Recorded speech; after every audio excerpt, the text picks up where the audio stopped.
প্রধান উপদেষ্টা ডক্টর ইউনূসকে নিয়ে আসা সরকারি চাকরিতে গুরুত্বপূর্ণ প্রশ্ন।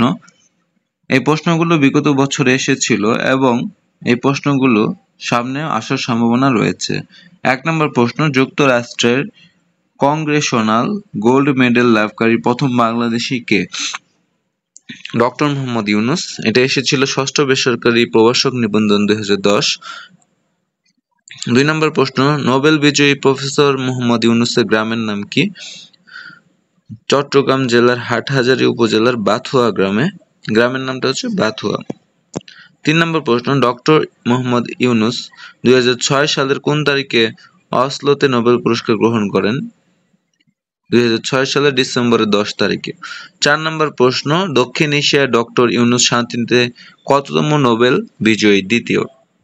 ৫ নম্বর প্রশ্ন, ক্ষুদ্র ঋণের প্রবর্তক কে? ডক্টর মোহাম্মদ ইউনূস। ৬ নম্বর প্রশ্ন, গ্রামীণ ব্যাংকের প্রতিষ্ঠাতা কে? ডক্টর মোহাম্মদ ইউনূস। তারপর হচ্ছে ৭ নম্বর প্রশ্ন, সামাজিক ব্যবসা ধারণাটির প্রবর্তক কে? ডক্টর মোহাম্মদ ইউনূস। ৮ নম্বর প্রশ্ন, বাংলাদেশের কোন প্রতিষ্ঠানটি মাইক্রো ক্রেডিট সম্মেলনের অন্যতম উদ্যোক্তা? গ্রামীণ ব্যাংক। ৯ নম্বর প্রশ্ন, কোন ব্যাংক বাংলাদেশের দরিদ্রতম জনগোষ্ঠীকে ঋণ দিয়ে দেশ ও বিদেশে সুনাম কুড়িয়েছে? গ্রামীণ ব্যাংক। ১০ নম্বর প্রশ্ন, গ্রামীণ ব্যাংক কেন বিখ্যাত? দরিদ্র পরিবারকে জামানতবিহীন ক্ষুদ্র ঋণ দেওয়ার জন্য। ১১ নম্বর প্রশ্ন, শান্তির জন্য নোবেল বিজয়ী ডক্টর ইউনূস কোন গ্রাম থেকে ক্ষুদ্র ঋণ কার্যক্রম শুরু করেন? জোবরা। ১২ নম্বর প্রশ্ন, নোবেল বিজয়ী ডক্টর ইউনূসের গ্রামীণ ব্যাংকের সূচনা পর্বে জোবরা গ্রামের প্রথম ক্ষুদ্র ঋণ গ্রহীতা দরিদ্র গৃহবধূর নাম কি? সুফিয়া বেগম। ১৩ নম্বর প্রশ্ন, গ্রামীণ ব্যাংক প্রতিষ্ঠিত হয় কোন বছর? ১৯৮৩ সালে। ১৪ নম্বর প্রশ্ন, ডক্টর মোহাম্মদ ইউনূস ২০০৬ সালের কোন তারিখে অসলোতে নোবেল পুরস্কার গ্রহণ করেন? ডিসেম্বর ১০। এই প্রশ্নটা রিপিট হয়েছে। ১৫ নম্বর প্রশ্ন, দক্ষিণ এশিয়ায় ডক্টর ইউনূস শান্তিতে কততম নোবেল বিজয়ী? দ্বিতীয়। ১৬ নম্বর প্রশ্ন, যুক্তরাষ্ট্রের কংগ্রেশনাল গোল্ড মেডেল লাভকারী প্রথম বাংলাদেশি? ডক্টর মোহাম্মদ ইউনূস। ১৭ নম্বর প্রশ্ন, সামাজিক ব্যবসা ধারণাটির প্রবর্তক কে? ডক্টর মোহাম্মদ ইউনূস।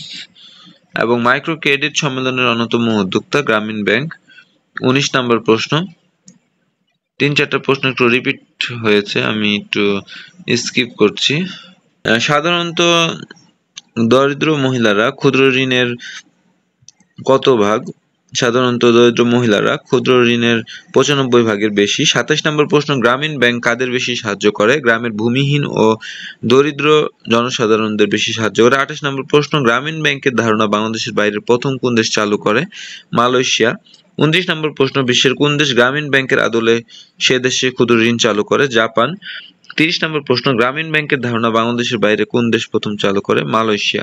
এখানে কিন্তু ২৯ এবং ৩০ নম্বর প্রশ্ন কিন্তু একটু কনফিউশন সৃষ্টি করতে পারে। একটা হচ্ছে বিশ্বের কোন দেশ ঋণ চালু করে, সেটা হচ্ছে জাপান। এবং ২৮ নম্বর প্রশ্নটাও কনফিউশন মানে হতে পারে, সেটা হচ্ছে প্রথম বাহিরে কোন দেশ চালু করে গ্রামীণ ব্যাংকের মতো ধারণা? মালয়েশিয়া। আর ঋণ চালু করে হচ্ছে জাপান। তারপর হচ্ছে আমরা ৩১ নম্বর প্রশ্ন।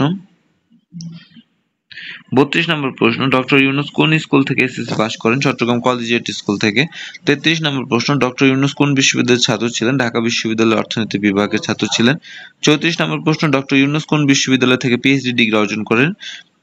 ভেন্ডারবিল্ট বিশ্ববিদ্যালয়, যুক্তরাষ্ট্র থেকে, ১৯৬৯ সালে অর্থনীতিতে।